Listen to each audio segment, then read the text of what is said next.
ಸೂರ್ ಇಲ್ದವ್ರಿಗೆ ಸೂರ್ ಕೊಡೋದಕ್ಕೆ, ನಿವೇಶನ ರಹಿತರಿಗೆ ನಿವೇಶನ ಕೊಡೋದಕ್ಕೆ ಅಲ್ವಾ?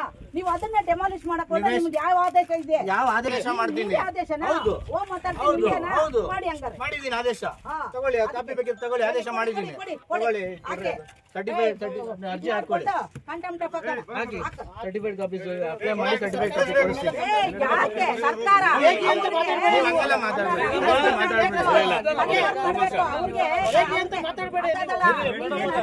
ಏನ್ ಬೇಕೋ ಚಲಾಯಿಸೋದಕ್ಕಲ್ಲ, ದಲಿತರನ್ನ ಒಕ್ಕಲಿಸೋದಕ್ಕೆ ಬಂದಿರೋದ್ ನೀವು. ಯಾರು ಒಕ್ಕಲಿಸಿಲ್ಲ, ಯಾರು ಕಾನೂನು ಗೌರವ ಕೊಡೋದು ಬೇಡವಾ? ಸರ್ಕಾರಿ ಗೋಮಾಳ ಇದು. ಯಾರು ಹೇಳಿದ್ದಾರೆ? 85 ಸರ್ವೆ ನಮ್ಮನೇಲಿ 50 ಎಕರೆ 19 ಗುಂಟೆ ಸರ್ಕಾರಿ ಜಮೀನು. ಹೌದು, ಅದರಲ್ಲಿ ಕಟ್ಕೊ ಇವತ್ತು ಅರ್ಧ ಊರೇ ಸರ್ಕಾರಿ ಜಮೀನಲ್ಲಿ ರೆವೆನ್ಯೂ ಸರ್ವೆ ನಮ್ಮನೇಲಿ ಕಟ್ಕೊಂಡಿರೋದು. ಈಗ ಕೇಳಿಸ್ಕೊಳ್ಳಿ ಒಂದ್ ನಿಮಿಷ. ಕಾನೂನು ಯಾರು 30 ವರ್ಷ ಅನುಭವ? ಯಾರು 30 ವರ್ಷ ಅನುಭವ? ಅವರು ನಮ್ಮ ತಾತನವರು. ನೀನ್ ಇಷ್ಟು ಮುಂಚೆ ಬಂಡೆ ಹೊಡಿತಾ ಇರೋದು, ಬಂಡೆ ಕೆಲಸ ಮಾಡ್ತಾ ಇರೋದು, ಬಂಡೆ ಮಾವ ನಮ್ಮ ತಾತ ಎಲ್ಲ ಬಂಡೆ ಕೆಲಸ ಮಾಡ್ಕೊಂಡು. ಸಮಾಧಾನವಾಗಿ ಮಾತಾಡಿ, ನೀವು ನೋಡಿ ಜೋರಾಗಿ ಮಾತಾಡ್ಬಿಡಿ, ಸಮಾಧಾನವಾಗಿ ಮಾತಾಡಿ, ಸಮಾಧಾನವಾಗಿ ಹೇಳ್ತಾರೆ, ಸಮಾಧಾನವಾಗಿ ಮಾತಾಡಕ್ ಬಂದಿರೋದು. ಅದನ್ನ ಇವರೇ ಕಾನೂನು ಕೈಗೆ ಸಂದರ್ಭದಲ್ಲಿ ಅವ್ರದೇ ಸರ್ಕಾರವಿದ್ದಂಥ ಸಂದರ್ಭ ನಮ್ಮ ಜೊತೆಲಿ ಅವ್ರ ಪಾರ್ಟಿ ಎಲ್ಲಿದ್ದಾರೆ ಅಂತ ಹೇಳಿದಾಗ ಯಾವುದೇ ರೀತಿಯಾದಂಥ ತೊಂದರೆ ಕೊಡ್ತಾರೆ.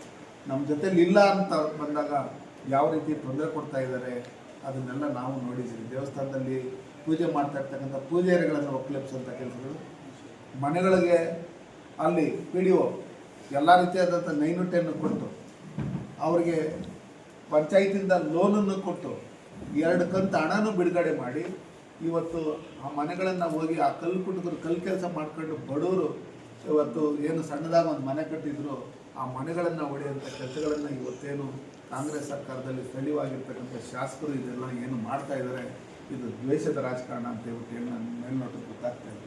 ಅದಕ್ಕೋಸ್ಕರ ರಾಜಕಾರಣ ನಿಂತು ನೀರಲ್ಲ. ಇವತ್ತು ಶಾಸಕರಾಗಿರ್ತೀರಿ, ನಾಳೆ ಮಾಜಿ ಆಗಿರ್ಬೋದು. ನಾನು MP ಆಗಿದ್ದೆ, ಇವತ್ತು ಮಾಜಿ MP, ನೆಕ್ಸ್ಟ್ ಇನ್ನೊಬ್ರು MLA ಆಗ್ಬೋದು, ಮತ್ತೆ ನಮ್ಗೆ ಅಧಿಕಾರ ಬರ್ಬೋದು. ಅಧಿಕಾರ ಇದ್ದಂಥ ಸಂದರ್ಭದಲ್ಲಿ ಯಾವುದೇ ರೀತಿಯಾದಂಥ ದರ್ಪ ದಬ್ಬಾಳಿಕೆ ಇದನ್ನೆಲ್ಲ ಮಾಡಿದೆ. ಸರ್ವರಿಗೂ ಸಮಪಾಲು, ಸರ್ವರಿಗೂ ಸಮಬಾಳು ಅಂತೇಳಿ ಓಟ್ ಹಾಕಿರೋರು, ಓಟ್ ಹಾಕದೇ ಇರೋರು. ಈ ದೇಶದಲ್ಲಿರ್ತಕ್ಕಂಥ ಪ್ರತಿಯೊಬ್ಬರು, ಯಾರು ಪಾಕಿಸ್ತಾನದಿಂದ ಬಾಂಗ್ಲಾದೇಶದಿಂದ ಬಂದಂಥವ್ರಿಗೆ ಇಲ್ಲಿರ್ತಕ್ಕಂಥ ಕಾಂಗ್ರೆಸ್ ಅವರು, ಈ ರಾಜ್ಯದಲ್ಲಿರ್ತ ಕಾಂಗ್ರೆಸ್ ಅವರು ಅಲ್ಲೆಲ್ಲೋ ಹೋಗಿ ಆ ಥರ ಎಲ್ಲೋ ಸೈಟ್ಗಳು ಕೊಟ್ಟು ಅವ್ರಿಗೆ ನೀವು ಇದು ಮಾಡ್ತೀರಿ. ನಮ್ಮ ದೇವಸ್ಥಾನಗಳನ್ನು ಒಡೆದು ನೀವು ಯಾರ್ಯಾರಿಗೂ ಕೊಡೋಕೆ ಹೋಗ್ತೀರಿ, ನಮ್ಮ ರೈತರ ಜಮೀನುಗಳನ್ನು ಕಿತ್ಕೊಳ್ಳೋಕೆ ಹೋಗ್ತೀರಿ. ಹಂಗಿರ್ತಕ್ಕಂಥ ಸಂದರ್ಭದಲ್ಲಿ ಆ ಸಣ್ಣ ಸಣ್ಣ ಸೈಟ್ಗಳಲ್ಲಿ ಮನೆಗಳು ಕಟ್ಕೊಂಡಿರ್ತಕ್ಕಂಥವ್ರು ತೊಂದರೆ ಕೊಡ್ತಾ ಇರ್ತಕ್ಕಂಥವ್ರು ನೋಡಿದರೆ ಇದು ಜನ ಇದನ್ನೆಲ್ಲ ಗಮನಿಸ್ತಾ ಇದ್ದಾರೆ. ಮುಂದಿನ ದಿನಗಳಲ್ಲಿ ತಕ್ಕ ಪಾಠ ನಿಮಗೆ ಕಲಿಸ್ತಾರೆ. ಯಾವುದೇ ಕಾರಣಕ್ಕೂ ನೀವು ಬಡವ್ರ ತಂಟೆಗೆ ಹೋದರೆ ನಾವು ಸುಮ್ಮನೆ ಇರಲ್ಲ.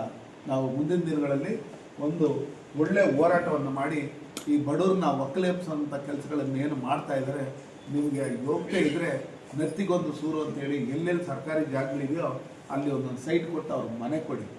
ಅದನ್ನು ಬಿಟ್ಟು ಯಾರ್ಯಾರು ರಾಜಕಾರಣಿಗಳು ಸರ್ಕಾರಿ ಜಮೀನುಗಳನ್ನು ಒತ್ತುವರಿ ಮಾಡ್ಕೊಂಡಿದ್ದಾರೆ, ಅದರಲ್ಲಿ ನಂಬರ್ 1 ಈ ಕಾಂಗ್ರೆಸ್ ಅವರೇ ಇರೋದು ಈ ರಾಜ್ಯದಲ್ಲಿ, ಈ ದೇಶದಲ್ಲಿ.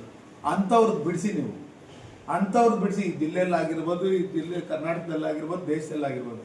ಅದು ಬಿಟ್ಟು ಬಡವ್ರನ್ನ ಒಕ್ಕಲೆಬ್ಸೋಂಥ ಕೆಲಸಗಳು ಮಾಡಿದರೆ, ಅವ್ರ ಹೊಟ್ಟೆ ಮೇಲೆ ಹೊಡೆದ್ರೆ ಆ ಭಗವಂತ ಅದನ್ನು ಸಹಿಸಲ್ಲ ಅಂತ ಹೇಳಿ ಇವತ್ತು ಪತ್ರಿಕಾಗೋಷ್ಠಿಗೆ ಸ್ವಲ್ಪ ತಡವಾಗಿ ಬಂದು